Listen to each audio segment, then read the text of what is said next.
This episode of Big Cat Rescue is brought to you by Audible. Go to audiblepodcast.com/BigCatTV to get a free audiobook download of your choice when you sign up today. Big Cat Rescue received a call from a man who had awoken that morning to find a bobcat entangled in the fence in his backyard. We spoke to the animal control officer on the scene, asked him to keep people away from the stressed bobcat, and then arrived at the location as fast as we could. The officer had already approached the bobcat with a catch pole, but said the cat was thrashing viciously at him. After seeing the situation for ourselves, we knew we had to sedate the bobcat to free him from the fence. Sedation was the safest solution for all involved. There was no way that we would have been able to approach the bobcat while he was awake in order to entangle him. He would have definitely hurt himself or us in the process. We also didn't know the extent of his injuries and would have to take him to a veterinary clinic for further examination. So we prepared the sedation drugs and administered them with a blow dart. After the first dose, the bobcat was still awake, so we had to give him a second. And then, finally, a third by hand. It can be tricky to estimate a drug dosage for an animal that we do not know the exact weight of. So we guesstimate their weight and dose accordingly.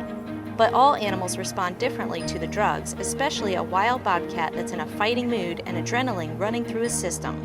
That's why we have to sometimes inject more than once, because A, you can't take the drugs back, and B, we obviously don't want to kill the animal.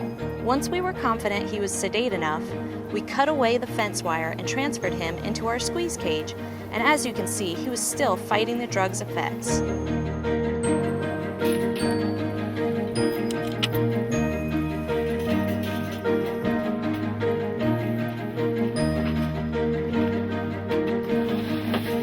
By the time we arrived at the clinic of ACT, the Animal Coalition of Tampa, he was fully asleep so we could get a better look at him.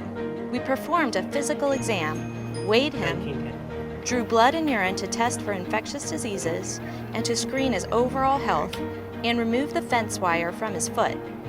Although it looked like it had gone through his foot, it was actually just badly twisted around his toe.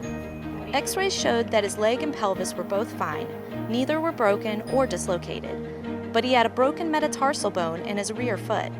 The break was clean and nearly in place.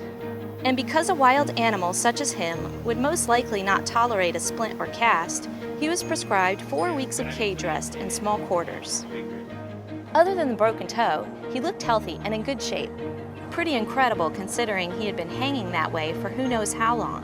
Back at the sanctuary, we had a temporary quarantine cage set up in our cat hospital, where we could limit activity and monitor the appropriately named Fencer.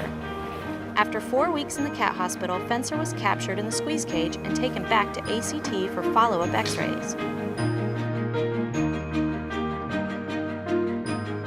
The squeeze cage, as demonstrated here, allows us to lure a cat inside with food. We can then lower the door behind him and lift up the bottom of the cage to squeeze the cat into a smaller area and safely sedate them or even draw blood, all with minimal stress to the animal. Obviously, it can also be used to transport the animal as well. Fencer's bone had begun fusing back together thanks to the natural splints provided by neighboring metatarsal bones. He was healing more and more each day, but at the same time becoming more intolerant of his captive situation. He was moved to a slightly larger enclosure in our bobcat rehab area, where he had more room to walk around and stretch his legs, but not enough room to run or climb too high. Fencer then spent 2 more weeks resting and recovering. 6 weeks after Fencer was rescued, he was on his way back out into the wild where he belongs.